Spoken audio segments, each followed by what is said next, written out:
करते हैं सबसे बड़ी खबर के साथ। दिल्ली के भारत मंडपम में G20 शिखर सम्मेलन की बैठक जारी है। और इस बीच भारत को शिखर सम्मेलन में बड़ी कामयाबी हाथ लगी है। सम्मेलन के दूसरे सत्र में लीडर्स डिक्लेरेशन पर सहमति बन गई है।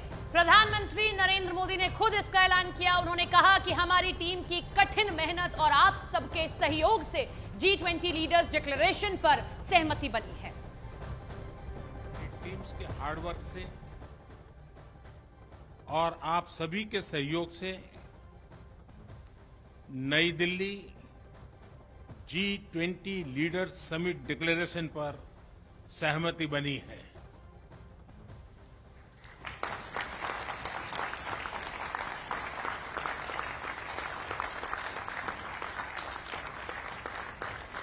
मेरा प्रस्ताव है कि इस लीडर्स डिक्लेरेशन को भी एडॉप्ट किया जाए।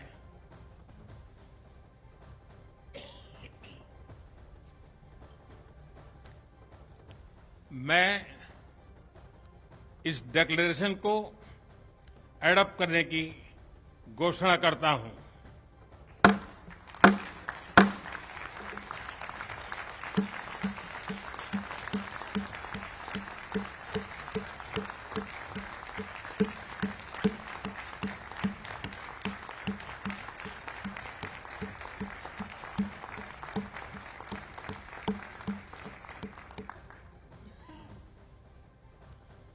इस अवसर पर मैं हमारे मंत्रीगण, शेरपा और सभी अधिकारियों का हृदय से अभिनंदन करता हूं, जिन्होंने अथाक परिश्रम करके इसे सार्थक किया है और इसलिए वे सभी अभिनंदन के अधिकारी हैं। मैं अब मीडिया से मित्रों को रिक्वेस्ट कर रहा हूं कि अगर आप इजाजत दें तो हम आगे का काम करना चाहते हैं।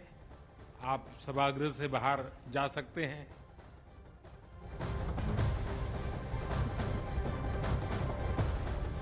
तो बड़ी खबर आपको बता दें, नई दिल्ली लीडर्स डिक्लेरेशन जारी कर दिया गया है। 37 पन्नों के नई दिल्ली लीडर्स घोषणा पत्र में यूक्रेन युद्ध का जिक्र किया गया। घोषणा पत्र में कहा गया है कि ये युद्ध का नहीं है। साथ ही घोषणा पत्र में यह भी कहा गया कि परमाणु हमले की धमकी स्वीकार नहीं होगी। बड़ी जानकारी आपको दे रहे हैं। नई दिल्ली लीडर्स डिक्लेरेशन पर आखिरकार सहमति बन गई है। 37 पन्नों का ये नई दिल्ली डिक्लेरेशन जारी किया गया है, जिसमें किन किन बातों का जिक्र किया गया। एक बार फिर से आपको बता दें, यूक्रेन युद्ध का जिक्र किया गया है, साथ ही आतंकवाद का जिक्र किया गया और ये कहा गया कि युद्ध का नहीं है, जिसका जिक्र हमेशा से पीएम मोदी करते आए हैं। देखिए, आप साफ तौर पर जब शुरुआत G20 की हुई थी तो प्रधानमंत्री नरेंद्र मोदी ने एक टोन सेट की थी। वो यही टोन थी कि विश्वास के साथ, मानव कल्याण के साथ आगे बढ़ना होगा। युद्ध का इस युग में कोई भी जगह नहीं है और इसी बात का जिक्र इस डिक्लेरेशन में भी किया गया है। आतंकवाद का जिक्र हुआ है। रशिया यूक्रेन युद्ध पर किस तरीके से सार्थक चर्चा हो, सहमति बने, बात आगे बढ़े, इस पर जोर दिया गया। और देखिए, 37 पन्नों का ये डिक्लेरेशन है जिस पर यह साफ तौर पर कहा गया कि ये युद्ध का दौर नहीं है।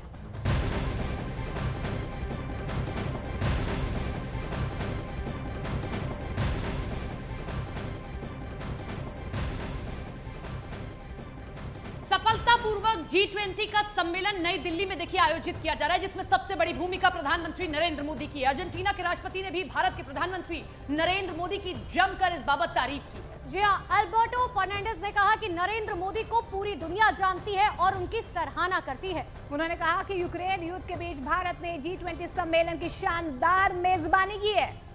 तो ये बड़ी खबर आप देख रहे हैं, ये अच्छी खबर भी है हर एक भारतीय के लिए कि जब दूसरे देशों से मेहमान आए हैं और जब वो हमारी मेहमान नवाजी देखते हैं और हमारे सम्मेलन को आयोजित करने का तरीका देखते हैं तो इस बात का जिक्र करते हैं अल्बर्टो फर्नांडिस अपने ट्वीट में कि ये तरीका हमें पसंद आया, जिस तरीके से भारत ने G20 का ये सम्मेलन आयोजित किया और तब जब रूस और यूक्रेन के बीच में युद्ध चल रहा है और उस वक्त में भी G20 की शानदार मेजबानी प्रधानमंत्री नरेंद्र मोदी के अंडर की गई है। पीएम मोदी की जमकर तारीफ की, इस पर पीएम मोदी ने भी उनका हार्दिक अभिनंदन किया है।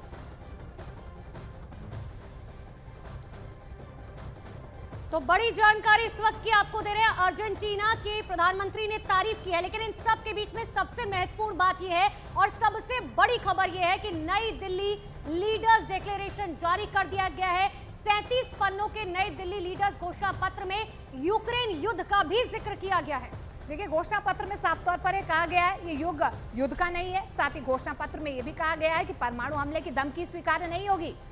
तो देखिए, जो उस हॉल के अंदर चर्चा हुई उसी को कहा जा रहा है कि ये न्यू दिल्ली डिक्लेरेशन है, यानी कि जो अंदर खास मेहमान मौजूद थे, अलग अलग देशों के जो लीडर्स आए हुए थे, उनकी ओर से ये सहमति आमतौर पर बनी है, डिक्लेयर कर दिया गया है नई दिल्ली लीडर्स डिक्लेरेशन में कि ये जो युग है ये युद्ध का युग नहीं है, आपको टेबल पर आकर बातचीत करनी ही होगी। और देखिए, दोनों ही देशों को कुछ ना कुछ संदेश दिया गया है। अगर यूक्रेन के लिए कहा गया तो दूसरी तरफ रूस के लिए भी कहीं ना कहीं संकेत दिए गए हैं कि परमाणु युद्ध की कोई भी धमकी दे रहा है वो ठीक नहीं है, क्योंकि इससे आम व्यक्ति को सबसे बड़ी दिक्कत होगी। और G20 का मकसद ही यही है, वन अर्थ, वन फैमिली और वन फ्यूचर। और फ्यूचर यही कहता है कि आप अगर परमाणु युद्ध की धमकी देते हैं, परमाणु युद्ध की बात करेंगे तो आप आने वाली पीढ़ी को क्या दे रहे हैं, क्या भविष्य गढ़ रहे हैं, इस पर बात होनी चाहिए। तो परमाणु हमले के साथ साथ आतंकवाद का जिक्र किया गया है। बार बार प्रधानमंत्री नरेंद्र मोदी सिर्फ हिंदुस्तान में नहीं, वैश्विक स्तर पर यह बात कह चुके हैं कि आतंकवाद कतई बर्दाश्त नहीं किया जाएगा। Like weapons, so I think these are concerns. So within the G20, I think these conversations are quite helpful, but obviously in terms of policy action, they will be carried into their particular mechanisms and forums which focus on the issue. With regard to the to the comparison with the Bali declaration, I would only say Bali was Bali and New Delhi is New Delhi. I mean, Bali was a year ago. The context, the situation was different. Many things have happened since then. And in fact, if you see in the geopolitical segment of the leaders' declaration, there are in totality 8 paragraphs, 7 of which actually focus on the Ukraine issue, and many of them highlight problems which are of great contemporary significance. So, I mean, including the efforts of the Istanbul agreements, the concerns about unimpeded deliveries of grain, foodstuff and fertilizers, the issues of attacks on the relevant infrastructure. So I think it's, one should not have a theological view of this. I think the New Delhi Declaration responds to the situation and concerns as it is today, just as the Bali Declaration did in a situation which was there.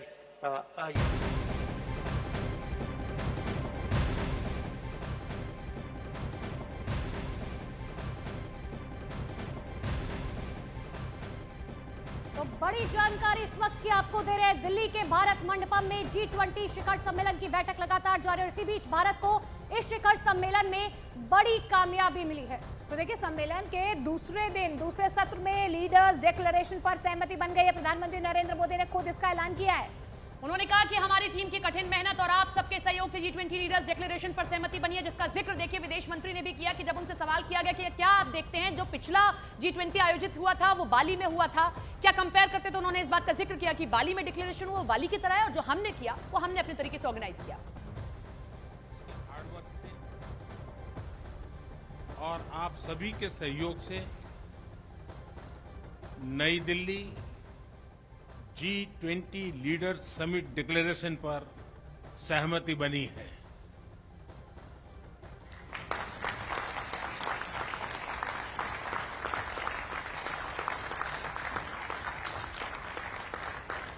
मेरा प्रस्ताव है कि इस leaders declaration को भी adopt किया जाए।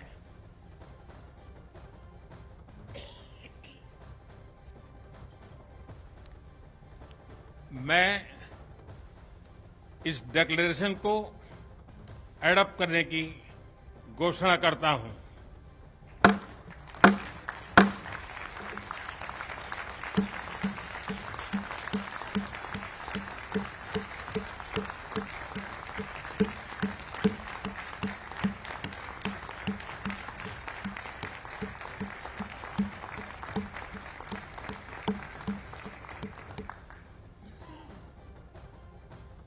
इस अवसर पर मैं हमारे मंत्रीगण, शेरपा और सभी अधिकारियों का हृदय से अभिनंदन करता हूं, जिन्होंने अथाक परिश्रम करके इसे सार्थक किया है और इसलिए वे सभी अभिनंदन के अधिकारी हैं। मैं अब मीडिया से मित्रों को रिक्वेस्ट कर रहा हूं कि अगर आप इजाजत दें तो हम आगे का काम करना चाहते हैं। आप सभागृह से बाहर जा सकते हैं। तो G20 का शिखर सम्मेलन का दिल्ली डिक्लेरेशन जो अडॉप्ट हुआ, बहुत बड़ी खबर, जैसा प्रधानमंत्री ने खुद घोषणा की, और उसके बाद विदेश मंत्री एस जयशंकर, वित्त मंत्री निर्मला सीतारामन और G20 के शेरपा अमिताभ कांत की जो प्रेस कॉन्फ्रेंस हुई, उसमें साफ बताया गया कि किस तरीके से दिल्ली डिक्लेरेशन अडॉप्ट किया गया। और ये न सिर्फ सबसे ज्यादा बिंदुओं पर है ये डिक्लेरेशन अभी तक की जितनी भी G20 मीट्स हुई हैं, बल्कि 100% कंसेंसस से अडॉप्ट किया गया, यानी कि सर्वसम्मति जो है वो सभी बिंदुओं पर रही। देखिए, बिल्कुल सभी बिंदुओं पे रही। और किशोर जी, सबसे अचरज की बात और सबसे अच्छी बात भारत के लिहाज से ये है कि ये कहा जा रहा था, कई विशेषज्ञ एक्सपर्ट दुनिया के कह रहे थे कि इस बार जो दिल्ली समिट हो रहा है उसमें कोई सहमति नहीं बन पाएगी, और वो इसलिए नहीं बन पाएगी क्योंकि यूक्रेन वॉर का मसला। और कल तक ये खबर थी कि यूक्रेन वॉर का जो पैराग्राफ है वो ब्लैंक रखा गया है और उस पे आखिर तक बातचीत होती रही। अब इसमें यूक्रेन वॉर का भी पैराग्राफ है और वो भी मेंशन्ड है, और वो जो सहमति बनी है वो एक इस तरीके से बनी है कि सारे जो मेंबर स्टेट्स हैं वो यूएन चार्टर के हिसाब से चलेंगे। यूएन चार्टर में जैसा है कि कोई भी फोर्स यूज करके या जो है बल के दम पर किसी भी दूसरी स्टेट की टेरिटोरियल इंटेग्रिटी को नहीं छेड़ सकता है, और यूज ऑफ न्यूक्लियर वेपन्स जो है वो इनएडमिसिबल है। बिल्कुल, चूंकि ये पहले से ही कयास लगाए जा रहे थे कि इस तरीके का चीज़ हो सकती है। हालांकि कई सारे ये बात जरूर कही गई कि शायद इसमें डिक्लेरेशन ना हो, और एक बार डिक्लेरेशन नहीं हुआ तो ये फेल माना जाएगा। रशिया के साथ भारत के रिश्ते अच्छे हैं, रशिया के साथ अमेरिका के रिश्ते अच्छे हैं, यूरोपियन यूनियन के रिश्ते अच्छे हैं, तो ऐसे में ये लग रहा था कि क्या कंसेंसस बन पाएंगे। और सबसे बड़ी बात कंसेंसस भी विक्रांत की ऐसा नहीं कि ये किसी के लिए क्लाइम डाउन कहा जाए, ये ऐसा नहीं कि किसी देश के लिए ये झुकने की बात कही जाए। सीधी बात कि टेरिटोरियल इंटेग्रिटी जो है, जो यूएन के चार्टर में है, जो संयुक्त राष्ट्र के चार्टर में है, उस हिसाब से आप उसको फोर्स लगा के से उससे आप उसको चेंज नहीं करेंगे। और न्यूक्लियर वेपन की थ्रेट भी, परमाणु हमले की चेतावनी या धमकी या उसके बारे में बात करना भी वो इनएडमिसिबल है आज के समय में। This is not the time for war. बिल्कुल, देखिए, इस तरीके के जिस वक्त कोरोना की महामारी के बाद विश्व जो है वो संभलना शुरू हुआ था, और उसके बाद इतनी बड़ी एक वॉर जिसमें कि अमूमन आधी दुनिया जो है वो इन्वॉल्व हो रखी है, ऐसे में ऐसे टाइम पे अगर ये कंसेंसस बनते हैं, और वो भी 100% किशोर 100% कंसेंसस, यानी कि, और प्रधानमंत्री ने जब इस बात का ऐलान किया तो उन्होंने इस बात से शुरू किया कि हमारी टीम ने हमें ये खुशखबरी दी है, और वो बहुत मेहनत कर रहे थे इस चीज़ को लेकर कि दिल्ली डिक्लेरेशन हो। और इसमें मतलब इसे आज सुबह जो शुरुआत हुआ सेशन, उससे पहले अफ्रीकन यूनियन का G20 का हिस्सा बन जाना, और उसके बाद अब ये इस तरह की डिक्लेरेशन जो है, ये भारत के लिए एक बहुत बहुत बड़ी कामयाबी कही जाएगी। बिल्कुल बड़ी कामयाबी भारत के लिए निश्चित तौर पर है, और ऐसे समय पर इस तरीके की कामयाबी मिलना, आज जब समिट का पहला दिन था, भारत ने पूरी तरीके से सहमति बनवाई, और तमाम जो जितने भी देश के राष्ट्रीय अध्यक्ष थे, सबने सर्वसम्मति से